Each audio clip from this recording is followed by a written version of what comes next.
mas este é um tema muito atual.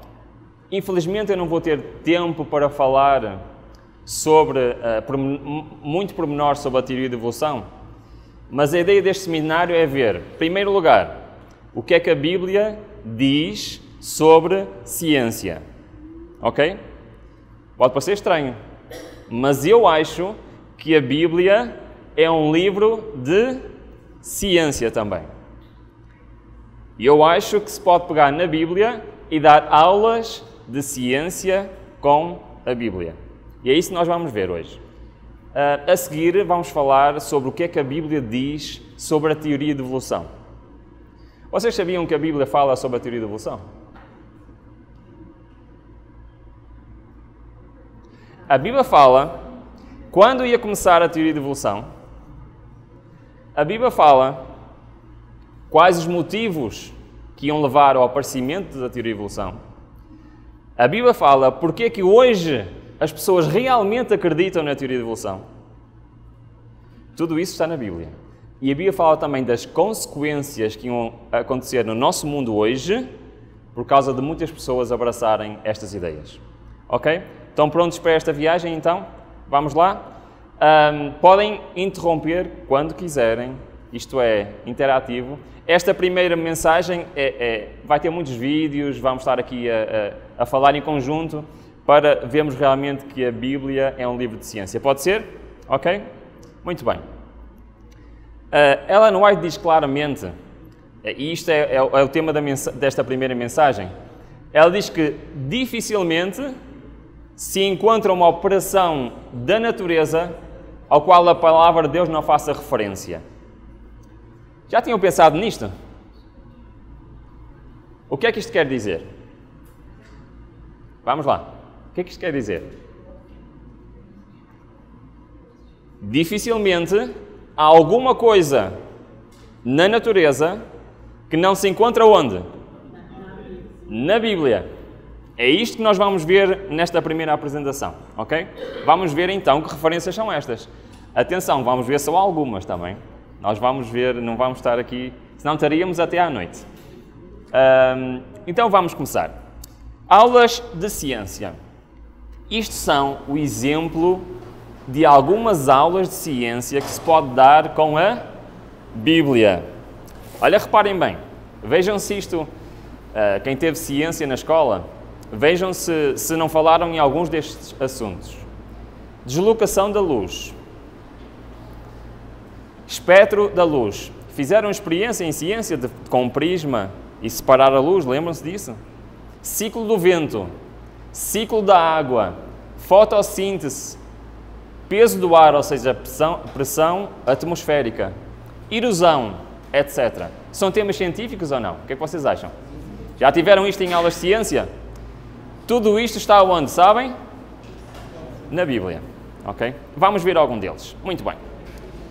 Vamos ver alguns textos assim rapidamente.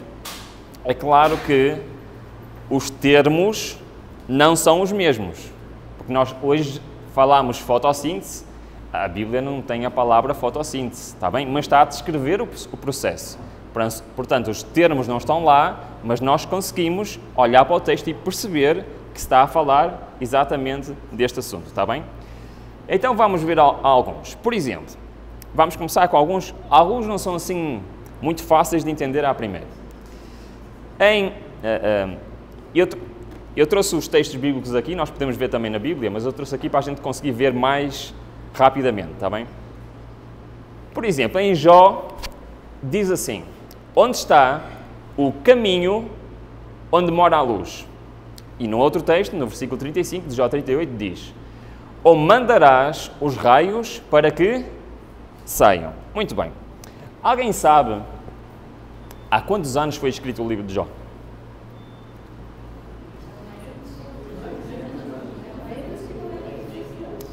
Eu estou a ouvir várias pessoas a dizer é o mais antigo livro da Bíblia. Será? Quem é que escreveu o livro de Jó? Muito bem, boa resposta. Posso contar uma história rápida?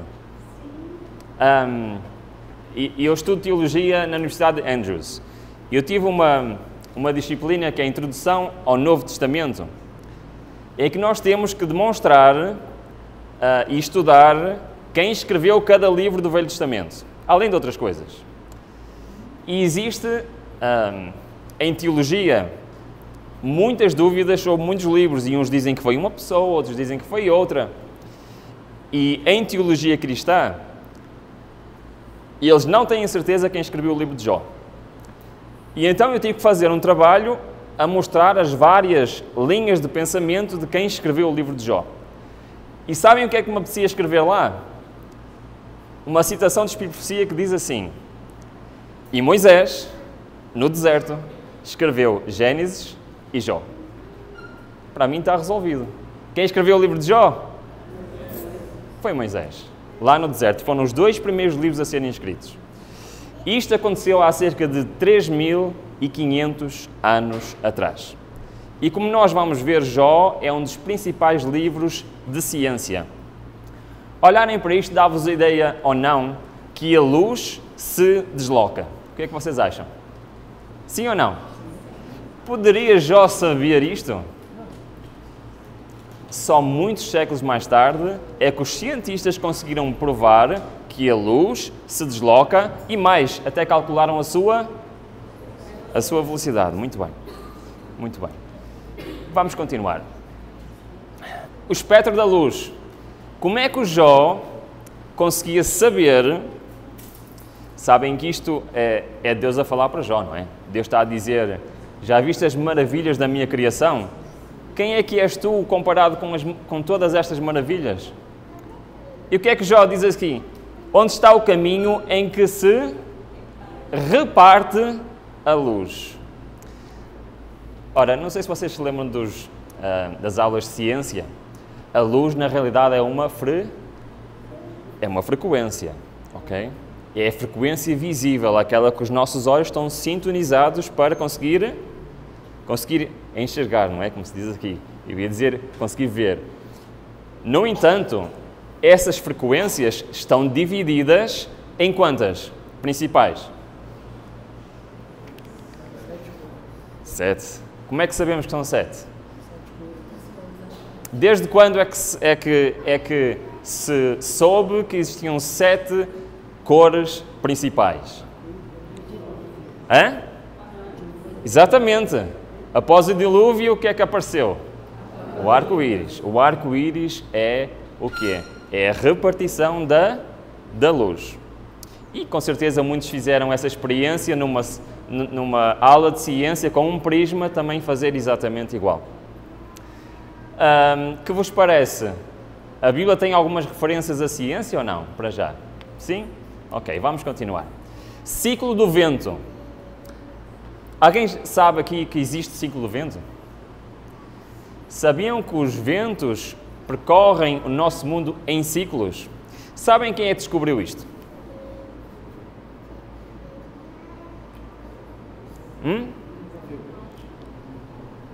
Eu tenho que dizer isto porque eu venho de lá, não é? Sabem quem descobriu os ciclos do vento? Foram os navegadores portugueses. Se lerem o livro As Aventuras do Capitão Bates, que está na livraria assim que se diz, dos pioneiros, e ele fala nisso, ok? Os navegadores antigamente, e mesmo ele que foi um capitão, eles usavam estes ciclos para conseguir viajar da Europa para a América. Sabiam que eles não usavam o caminho mais curto? Sabem porquê? Porque não demorariam muito mais tempo a chegar. E eles usavam os ciclos do vento para darem a volta e virem pelo caminho que é como o GPS faz hoje, não é? O GPS muitas vezes não manda pelo sítio mais curto, manda pelo mais rápido, exatamente.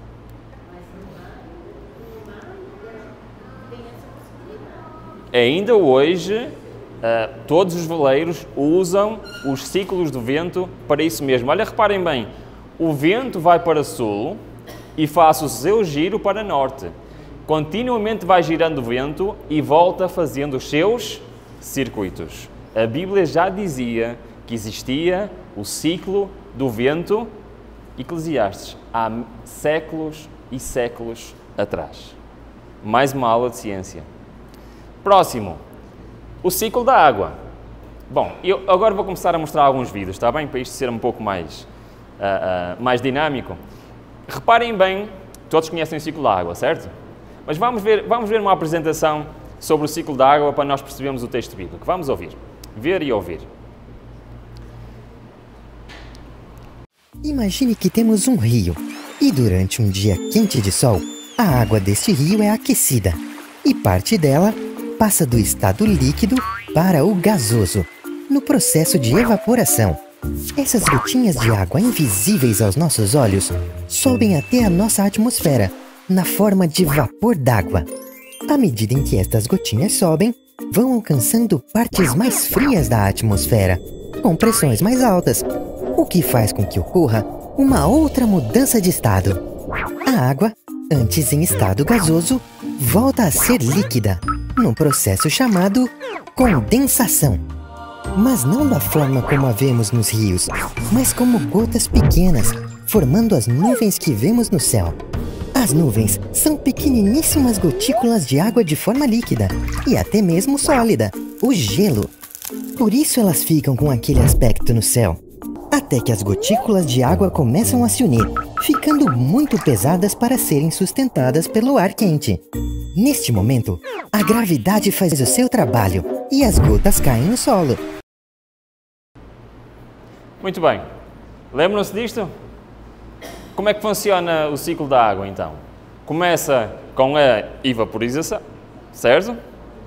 Dos mares, dos rios, a água evapora e vai e forma as nuvens. E depois o que acontece às nuvens? Chove. E depois para onde é que vai essa água? Volta para onde? Para o mesmo ciclo, para o mesmo sítio. Então isto é um ciclo, ok? Reparem bem o que a Bíblia diz sobre isto. O livro de Jó e o livro de Eclesiastes juntos descrevem totalmente o ciclo da água. Olha, vamos ler. Porque faz miúdas gotas de água, exatamente como vimos aonde? No vídeo, do seu vapor derramam chuva, o qual as nuvens destilam e gotejam sobre o homem abundantemente.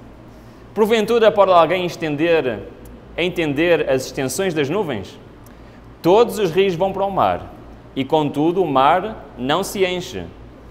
Ao lugar para onde os rios vão, para ali tornam eles a... O que é que acharam deste texto? É interessante ou não? Repararam como está aqui o ciclo da água descrito completamente?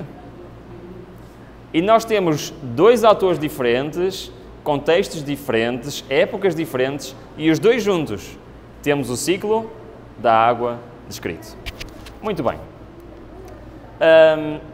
Vocês sabem que uma das coisas... e eu quando tinha uns 15, 16, 17 anos, eu fazia montanhismo. Aqui diz assim, montanhismo. Uma das coisas que nós gostávamos de fazer à noite era olhar para as estrelas. É muito interessante porque, assim, nas montanhas as estrelas não são iguais. É totalmente diferente do que onde a gente mora. Porque é muito mais escuro e vê-se muito melhor as estrelas. Quando se estuda as estrelas, e isto é uma coisa que acontece com muitos astrónomos, eles conseguem calcular os movimentos, as épocas, as distâncias, os eclipses, os cometas, conseguem calcular isso tudo ao pormenor. Aliás, nos sites de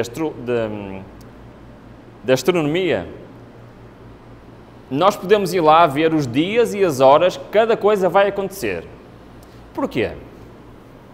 Alguém sabe porquê? Porque conseguem ser previstas, sim. Muito bem. Se conseguem ser previstas, então elas têm que estar ordenadas. Tem que haver uma ordem, uma regra que as coisas seguem. Vocês sabem que, e eles não dizem isto abertamente, mas vocês sabem que até hoje não se compreende como é que é possível os movimentos e a ordem no universo serem uma realidade. Sabiam disso? Ainda hoje não conseguem. A única força que o homem consegue medir é a força da gravidade. Mas a força da gravidade só por si não é suficiente para explicar toda a ordem que existe no universo. Isto é muito interessante. Sabem porquê? No Espírito de Profecia diz assim: é o poder de Deus que mantém tudo com a ordem e no sítio que está. E eu, quando li isso, pensei assim: realmente os cientistas vão ter muito trabalho a descobrir como é que tudo isto é possível. É muito interessante que vocês já ouviram falar do Big Bang, dessas coisas, certo? Então os cientistas dizem que houve uma grande explosão que deu origem a tudo. Mas depois há um problema. É que quando algo explode, segue em quantas direções? Em todas as direções. E com que tipo de movimento?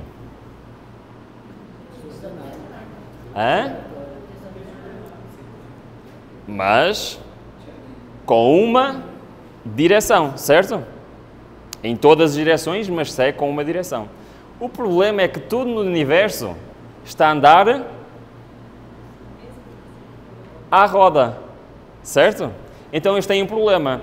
Como é que tudo passou do movimento reto para o movimento circular? Okay? Isto é um problema muito grande para a teoria do Big Bang. Então qual foi a ideia que eles tiveram? Que é, o nada, quando explodiu, estava a girar, e quando explodiu, tudo foi a girar, e então por isso é que temos no universo movimento circular.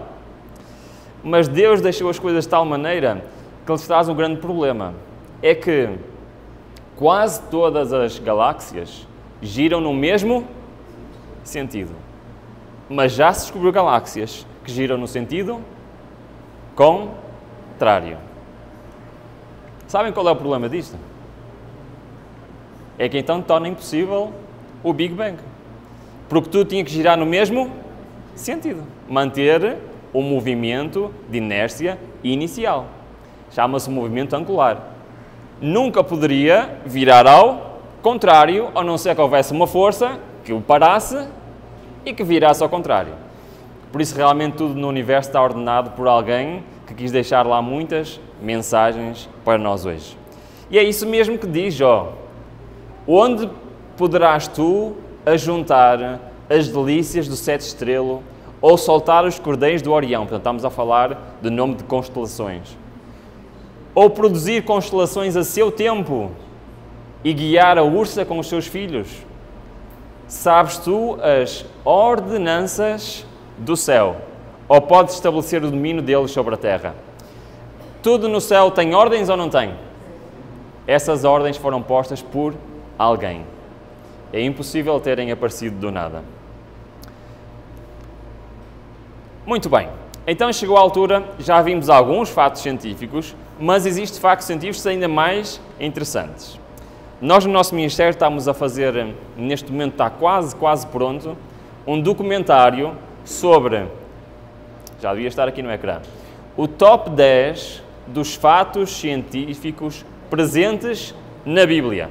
Ok? E este documentário está quase pronto, nós estamos quase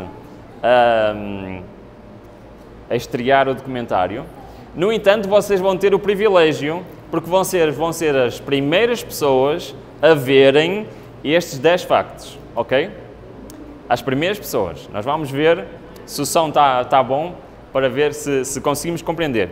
E então, nós vamos vendo um, depois o outro, e depois vamos comentando entre nós cada um, está bem? Não vou mostrar tudo de seguido.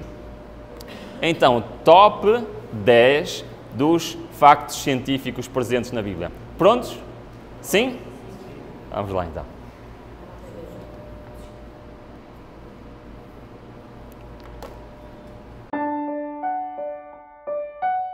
As estrelas não estão espalhadas ao acaso pelo universo, mas encontram-se aglutinadas em galáxias. Estima-se que as galáxias possuem, em média, centenas de bilhões de estrelas, e as estimativas também apontam para centenas de bilhões de galáxias no universo. Em relação à nossa galáxia, a Via Láctea, não se consegue fazer melhor que estimar que tem entre 200 a 400 bilhões de estrelas. Mesmo com toda a tecnologia atual, ainda é impossível saber quantas estrelas existem. Aliás, nem mesmo o número de estrelas presentes na nossa galáxia nos é possível contar. Apenas conseguimos estimar.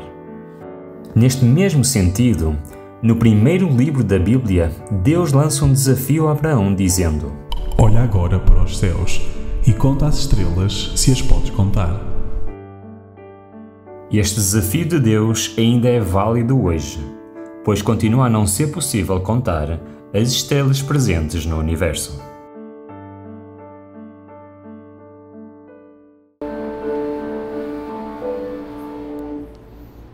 Muito bem, então, facto número 10. Deus deu um desafio a Abraão, qual foi? Olha, conta as estrelas, mas parece que Deus também tem um sentido de humor. Parece que Deus está a dizer, olha, conta as estrelas, se é possível que as consegues contar. Ainda hoje é impossível contar as estrelas. Os cientistas, os astrónomos não têm ideia nenhuma de quantas estrelas existem, nem na nossa constelação eles conseguem sequer saber quantas existem. Sabem o que é uma estimativa entre 200 e 400 bilhões? Sabem qual é esta diferença? São 200 bilhões. O que é que isto quer dizer? O que é que quer dizer na realidade? Que eles não fazem a mínima ideia. E Deus já tinha dito no primeiro livro, olha, conta as estrelas a ver se consegues contar. Isto é um desafio para nós ou não? O que é que isto indica de Deus em relação a nós? Da nossa? Exatamente. Facto número 9. Robert Edwin Peary é considerado o primeiro explorador a pisar o Polo Norte. Em 6 de abril de 1909, junto com o seu assistente Matthew Hansen e 4 esquimós. Do outro lado do planeta, os primeiros seres humanos a atingirem o Polo Sul foram Roald Amundsen e seu grupo em 14 de dezembro de 1911. Sendo muito remotas, estas grandes reservas de água em forma de gelo apenas foram alcançadas recentemente. Recuando na história durante muitos séculos, ninguém sequer sabia da existência destes grandes continentes gelados. No entanto, durante todos estes séculos, ao pegarem na Bíblia, podiam ler nas suas páginas: Acaso você entrou nos reservatórios de neve? Já viu os depósitos de Saraiva?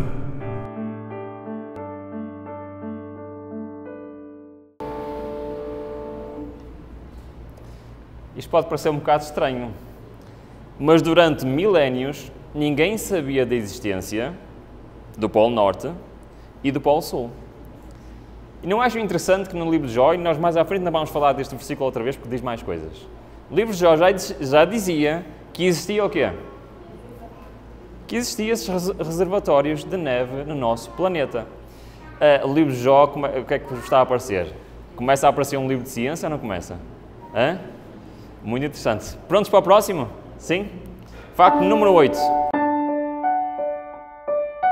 A Fossa das Marianas é o local mais profundo dos oceanos. Localiza-se no Oceano Pacífico, atingindo uma profundidade de 11.034 metros. O seu fundo foi atingido em 1960 por um veículo submergível da Marinha Americana, tripulada pelo tenente Don Walsh e o cientista suíço Jacques Piccard. Eles passaram apenas 20 minutos no fundo do oceano, mas graças a este mergulho foi possível confirmar a existência da vida no local, o que se pensava não ser possível. Apesar de ser um local totalmente desconhecido até há poucas décadas, a Bíblia refere a existência destes grandes abismos nas suas páginas. Ou entraste tu até às origens do mar, ou passeaste no mais profundo do abismo.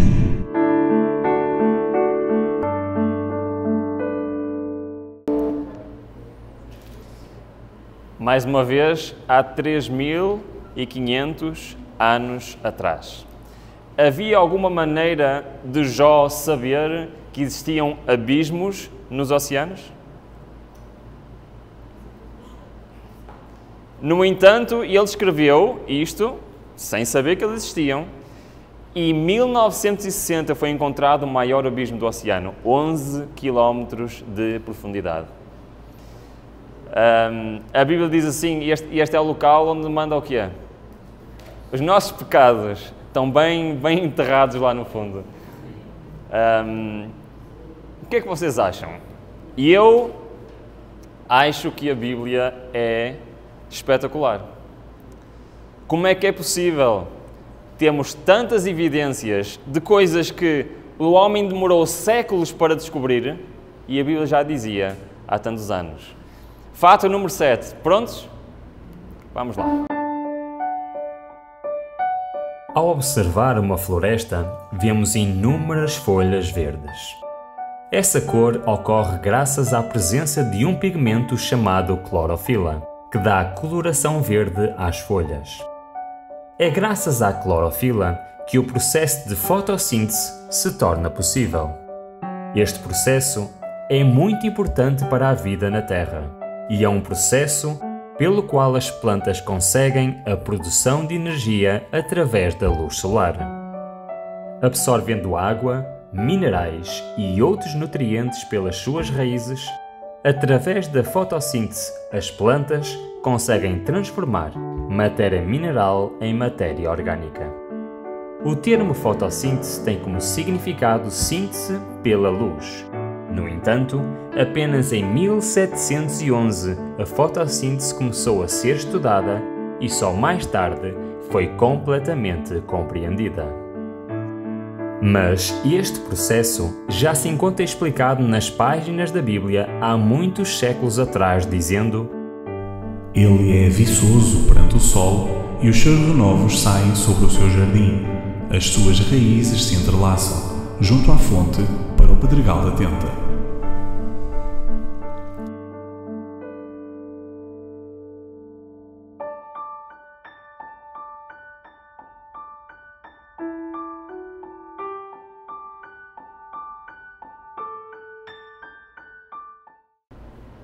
Muito bem. Até o processo de fotossíntese está descrito na Bíblia.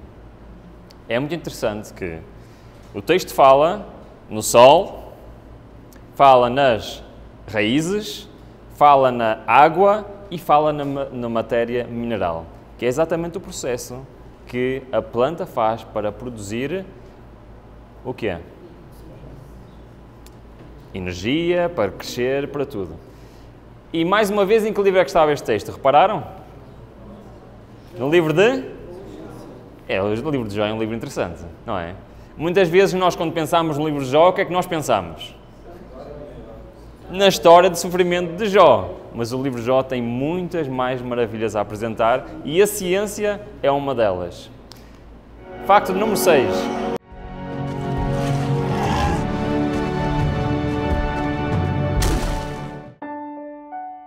Na Bíblia, tal como em praticamente todas as culturas, há relatos de monstros gigantes que hoje não conhecemos.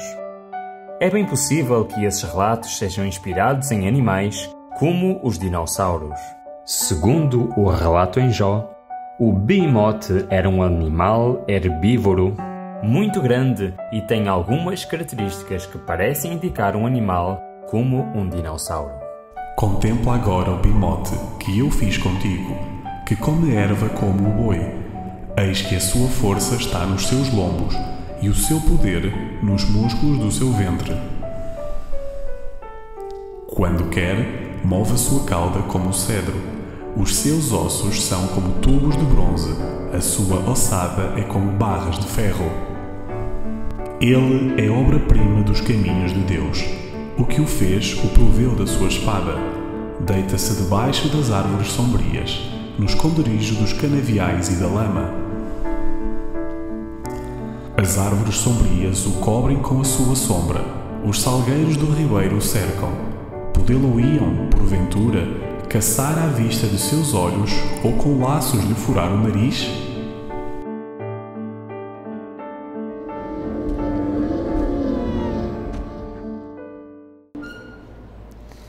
Acharam interessante este texto ou não?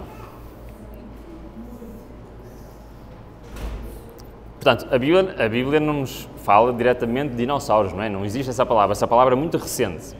Mas está-nos a apresentar um animal que tem um nome que nós não sabemos o que é, os teólogos não têm consenso do que é que quer dizer a palavra behemoth. Algumas Bíblias metem no comentário a dizer que é um hipopótamo. No entanto, apresenta-nos um animal que tem uma cauda como um cedro. Sabem o que é um cedro? Um animal que tem uma cauda como um cedro, que é muito forte, que os seus ossos são como ferro. Um animal que, como vemos do texto no fim, que não era possível ao homem caçar o animal nem prender o animal. Viram o texto? E então, e relata que o animal foi de facto uma obra-prima da criação. Pelo seu tamanho, pela sua força, por toda a sua descrição, isto é um animal que aos nossos olhos não existe hoje em dia. E de facto, não sei se será um dinossauro, mas escreve de facto que houveram animais que hoje já não existem. Isso é claro no texto bíblico. E esta descrição, e tem mais, nesta não é a única descrição, existe outra descrição de outro animal também que já não existe.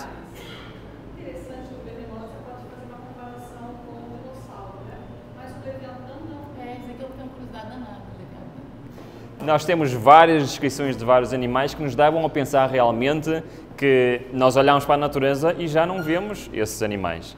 E então, de facto, nos leva a dizer que realmente a criação já é, ou melhor, hoje, comparativo com a criação, já existem algumas diferenças. Esses animais realmente já não existem. Bom, vamos continuar. Mais 5 factos.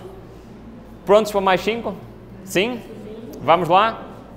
Sim, força. Existem tribos modernas que escrevem termos as florestas, camarões. Sim, é verdade, sim senhor.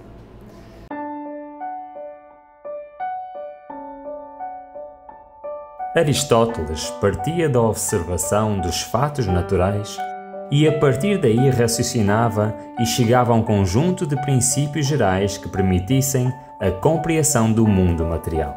Um dia, durante um eclipse, ao olhar para a sombra da Terra na Lua, verificou que a Terra é redonda. No entanto, muitos anos antes já a Bíblia o afirmava, dizendo: Ele é o que está assentado sobre o círculo da terra, cujos moradores são para ele como gafanhotos.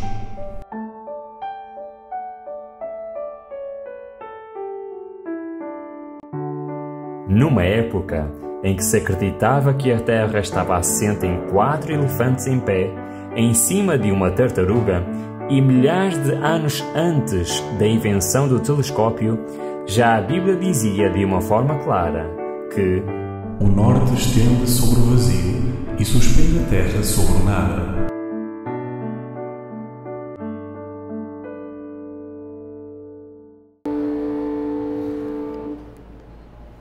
Ok, eu vou deixar os comentários deste, mais à frente nós vamos falar um bocadinho sobre este, está bem? Pode ser? Ok. Eu vou avançar, falamos já deste. Matthew Fontaine Maury foi um americano, astrónomo, historiador, oceanógrafo, meteorologista, cartógrafo, autor, geólogo e educador da Marinha dos Estados Unidos.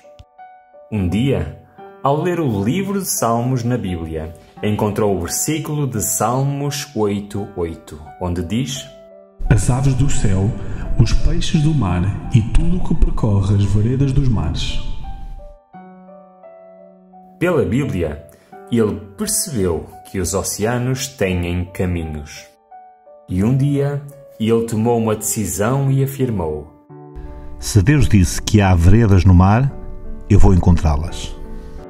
Matthew tinha uma sólida decisão. Queria descobrir que veredas, que caminhos eram aqueles sob as águas em um verso que sempre o intrigou.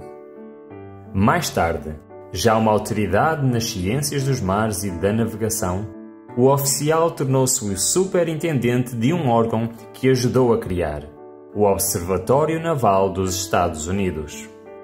Encontrou melhores caminhos para as embarcações. Fez um importante apanhado das características dos oceanos em várias partes do mundo e ajudou a desenvolver importantes instrumentos para os navios e pôde, finalmente, descobrir o que eram aqueles velhos caminhos nas águas, citados milhares de anos antes no Antigo Testamento, tendo-se tornado o pai da oceanografia moderna e meteorologia naval. Não sei se já tinham ouvido falar deste senhor. Tudo o que é hoje embarcações no mar ainda seguem os caminhos ou as correntes que este homem descobriu. É interessante que nós hoje, se nós ouvimos um documentário do National Geographic sobre o mar, eles dizem que existem espécies no mar que fazem migração.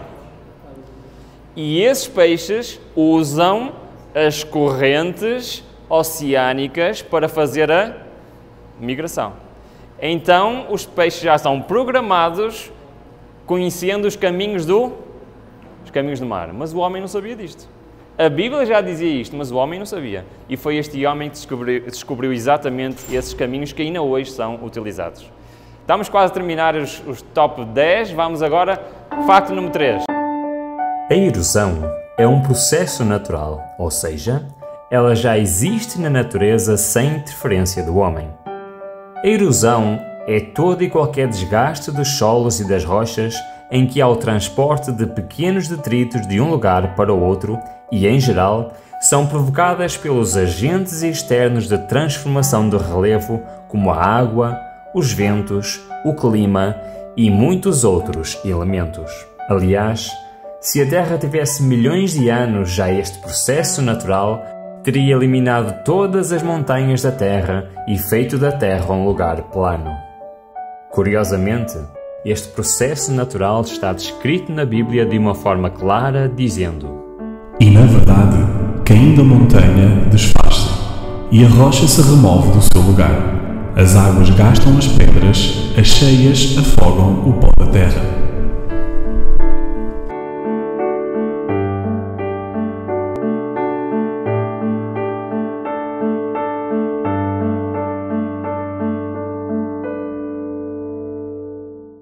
Eu quando estive em Marrocos,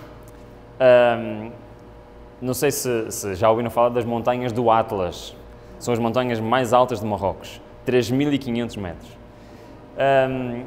Nós em Portugal estamos muito perto de Marrocos. Eu peguei no meu carro e fui com a minha família, fomos de carro para Marrocos. Nós fomos até ao sul de Espanha, passámos com o ferry boat, que é muito pertinho, e fui com o meu carro conduzir para Marrocos.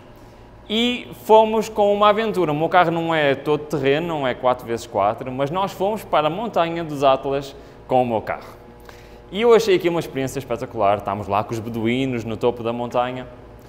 Mas sabem o que é interessante? Os beduínos andam à procura, lá na montanha, de coisas para vender a qualquer turista que se aventure a ir para lá. E sabem o que é que eles vendem?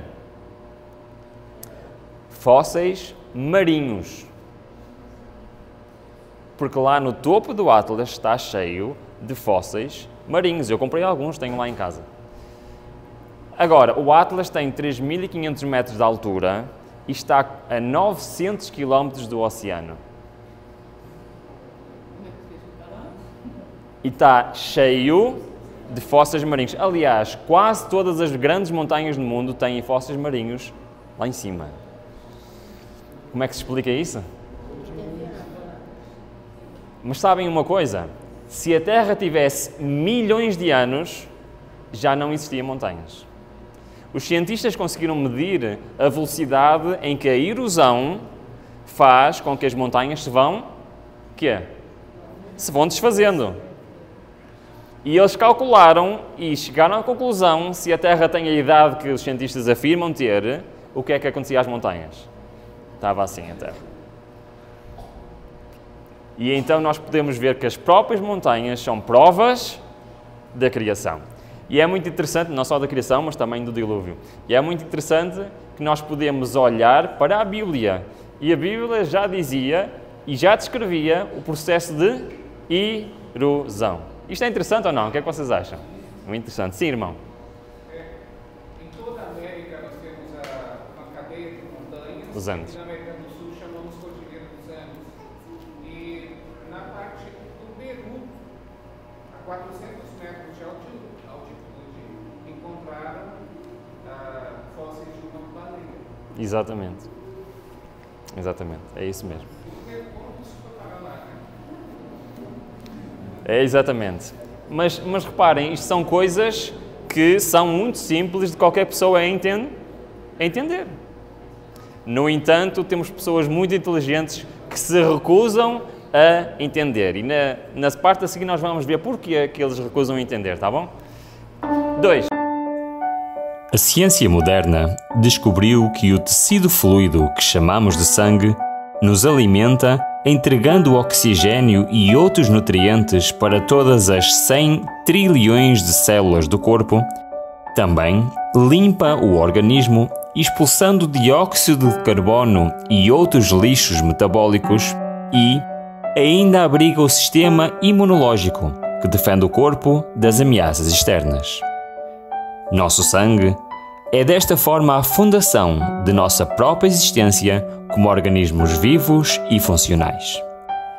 No entanto, há pouco mais de um século atrás, a medicina usava a sangria como modalidade de tratamento médico, que estabelecia a retirada de sangue do paciente como tratamento de doenças. Agora, porém, sabe-se que na esmagadora maioria dos casos, a prática histórica da sangria era muito prejudicial para os doentes. Tal prática devia-se ao desconhecimento das propriedades do sangue. Mas não tinha de ser assim. Pois se em qualquer momento derramarmos mais de 1/3 da quantidade de sangue, o corpo não consegue sobreviver. Essas práticas podiam ter sido evitadas se dessem atenção ao que já estava escrito desde há muitos séculos atrás na Bíblia, no livro de Levítico, onde diz: Porque a vida da carne está no sangue.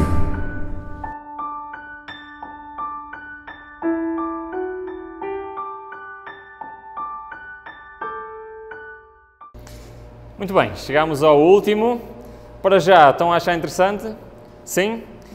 O último facto científico, então, top 1 dos factos científicos presentes na Bíblia. É um que é muito simples, mas podia ter salvo milhões de vidas ao longo da história. Vamos ver. Lavar as mãos antes de uma intervenção cirúrgica é algo comum e obrigatório por parte de qualquer cirurgião. No entanto, nem sempre foi assim. Em meados do século XIX, mesmo em universidades conceituadas e bons hospitais, condutas simples de higiene não eram seguidas, pois elas ainda nem existiam. Na época, os estudiosos da saúde nada sabiam sobre bactérias. Foi nesse século que Ignaz Semmelweis, um médico de origem húngara, começou a trabalhar como assistente de um professor na primeira maternidade do Hospital Geral de Viena. Ele ficou chocado com o que acontecia ali. De cada 100 mulheres que davam à luz, mais de 18 morriam de uma doença chamada febre do pós-parto. Havia muitas teorias a respeito da causa da doença, mas ninguém conseguia descobrir o mistério. Eles tentavam de tudo para diminuir o número de mortes, só que nada funcionava. Ver tantas mães sofrendo e morrendo lentamente incomodava Ignaz. Por isso, ele decidiu descobrir a causa da doença e como preveni-la. O hospital em que Ignaz trabalhava tinha 2 maternidades. Por alguma razão misteriosa, o número de mães que morria na primeira maternidade era muito maior do que na segunda. Havia apenas uma diferença entre as maternidades. Na primeira, trabalhavam os que estudavam medicina. Na segunda, trabalhavam os que faziam um curso só para realizar partos. Os médicos e estudantes de medicina muitas vezes mexiam com cadáveres antes de examinar as mulheres grávidas. Sem saber, eles estavam transmitindo a doença àquelas mulheres. O número de mães que morria na segunda maternidade era muito melhor, porque os alunos do curso de partos não mexiam em cadáveres. Ignaz deu instruções a todos. Médicos e estudantes deviam lavar as mãos antes de examinar as mulheres grávidas. Os resultados foram incríveis. O número de mortes passou de 18 mulheres em cada 100 para menos de uma. Lavar as mãos. Algo que hoje parece tão simples, durante séculos podia ter salvo milhares de vidas. No entanto, apenas no século XIX, graças a Ignaz Semmelweis, esta prática se tornou uma medida comum de higiene. Mas não precisava de ser assim. Este simples gesto já está explicado na Bíblia há mais de 3.300 anos atrás. Lavará as suas vestes, banhará o corpo em águas correntes e será limpo.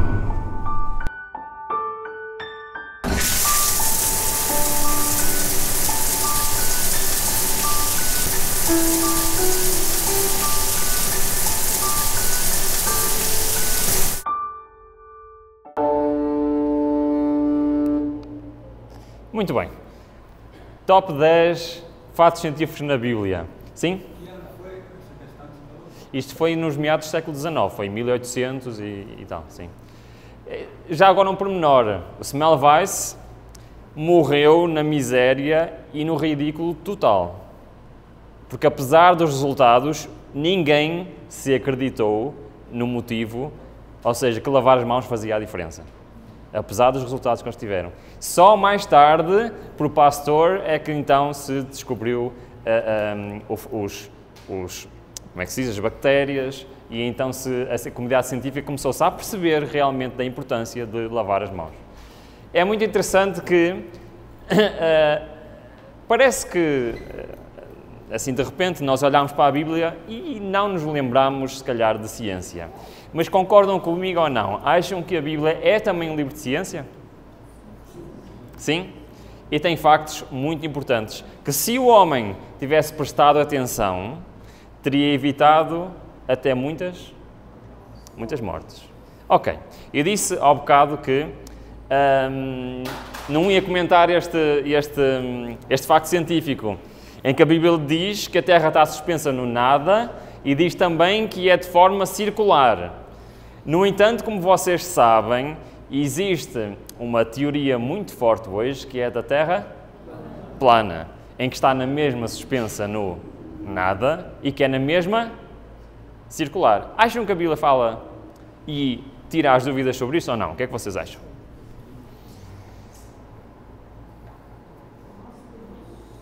Vamos lá ver.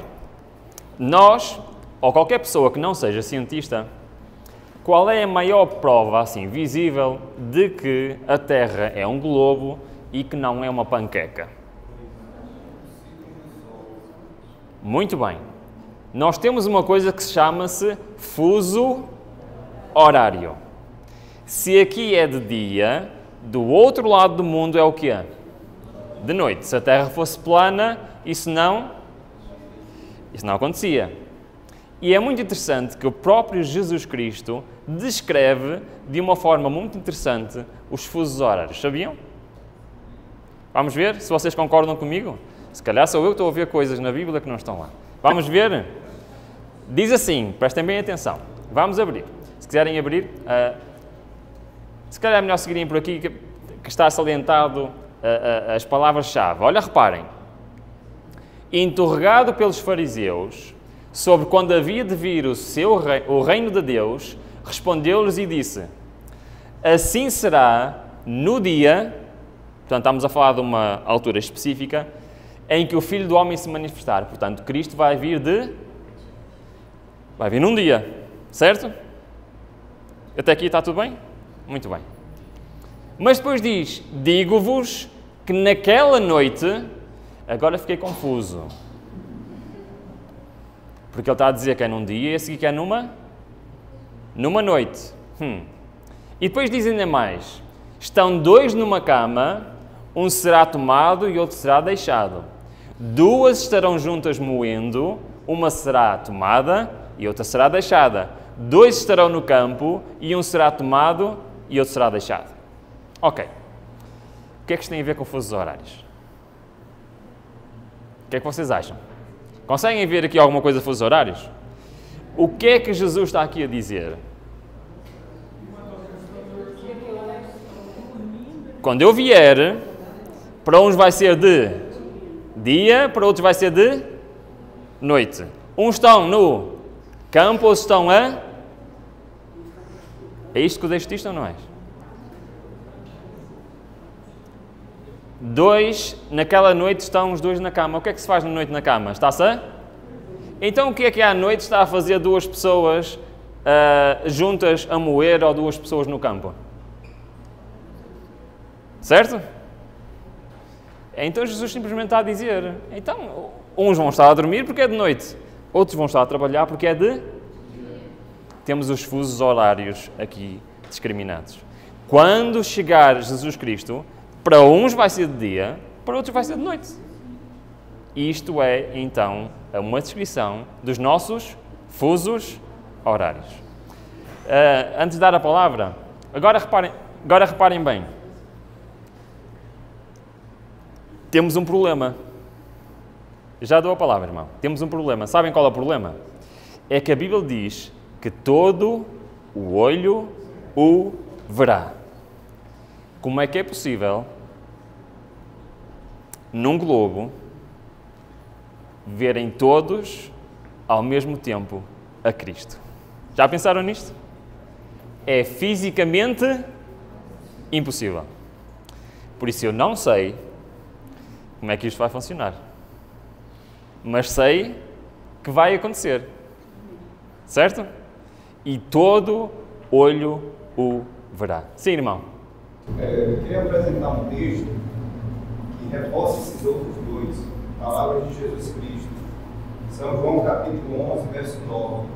Jesus respondeu: não há 12 horas no dia. Se alguém andar de dia, não tropeça, porque vê a luz deste mundo. Muito bem, obrigado, irmão. É isso mesmo. E é por isso então que para nós hoje é de dia, do outro lado do mundo neste momento é de noite. Muito bem. Agora, há um dos outros factos que eu queria falar um pouquinho mais, que é sobre as reservas de neve. Aquilo que nós conhecíamos como Polo Norte, Polo Sul, Groenlândia, os polos, basicamente. Vocês sabem que no livro de Jó dizia já que existia isto. Agora, reparem, Jó morava no Oriente Médio, ou Médio Oriente, como eu digo. Sim? Lá existia glaciares. Acham que ele alguma vez na vida viu um glaciar? Eles nem sabiam que existiam glaciares. Agora, não só Deus disse a Jó que existiam os reservatórios de neve, também disse para que é que eles serviam. Tá bom? Isto é uma profecia para agora. Olha, reparem bem no texto, diz assim: acaso você entrou nos reservatórios de neve, já viu os depósitos de Saraiva? Ok, estava Deus a dizer que existia de facto no mundo sítios onde está armazenado grande quantidade de água congelada. Mas sabem que ele diz também para quê? Ora, reparem bem, o que é que o texto continua e diz? Que eu guardo para os períodos de tribulação, para os dias de guerra e de combate. Sabem qual vai ser o período de maior tribulação deste mundo? Está-se aproximando. São os dias finais da história deste mundo. E Deus disse: estes reservatórios existem e estão guardados para quando?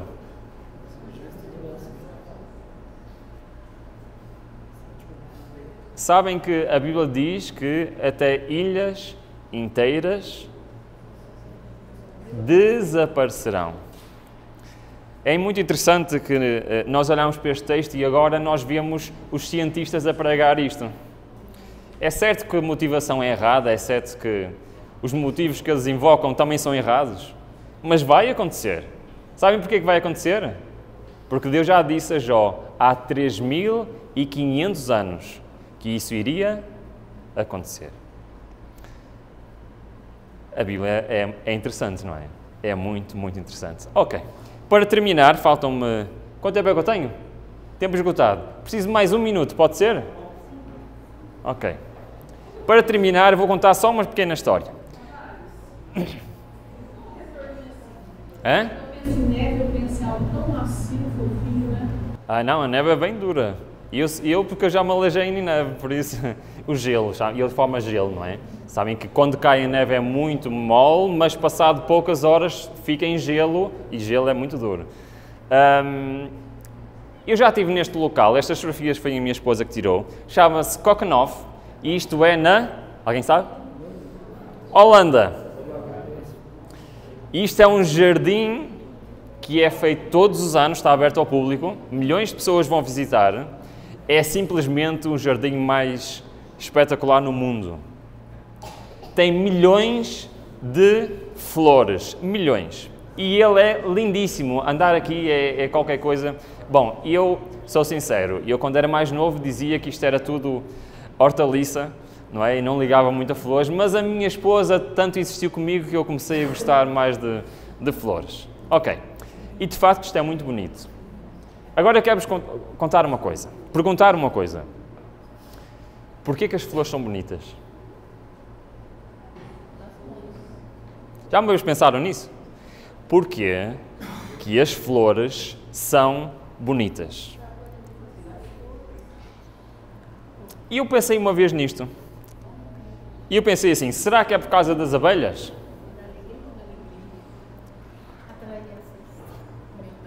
E depois pesquisei e descobri que não. As abelhas são atraídas, as abelhas e outros insetos são atraídas por uma coisa chamada feromonas. Faz de conta, não é um cheiro, mas é algo que a planta liberta e que atrai os insetos para irem lá Muito bem. Sabem que se a flor fosse uma caixa preta, cheia destas feromonas, os insetos iam todos para lá.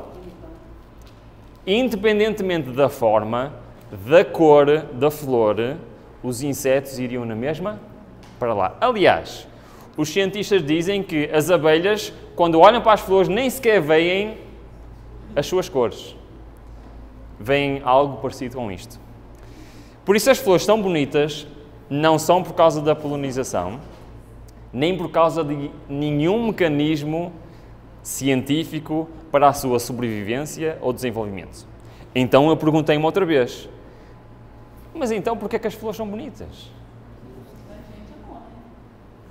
Um dia, eu estava no meu jardim, em minha casa, e tinha acabado de desabrochar um hibiscus. Alguém sabe o que é um hibisco?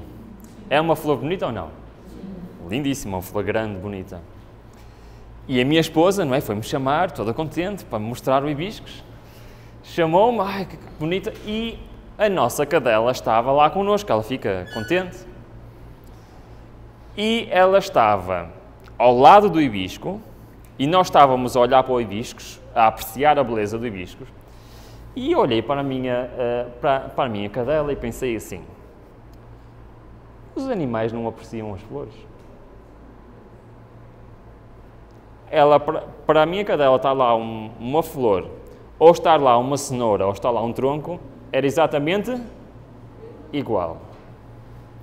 Os únicos seres que conseguem apreciar a beleza de uma flor, sabem quem é? É o ser humano.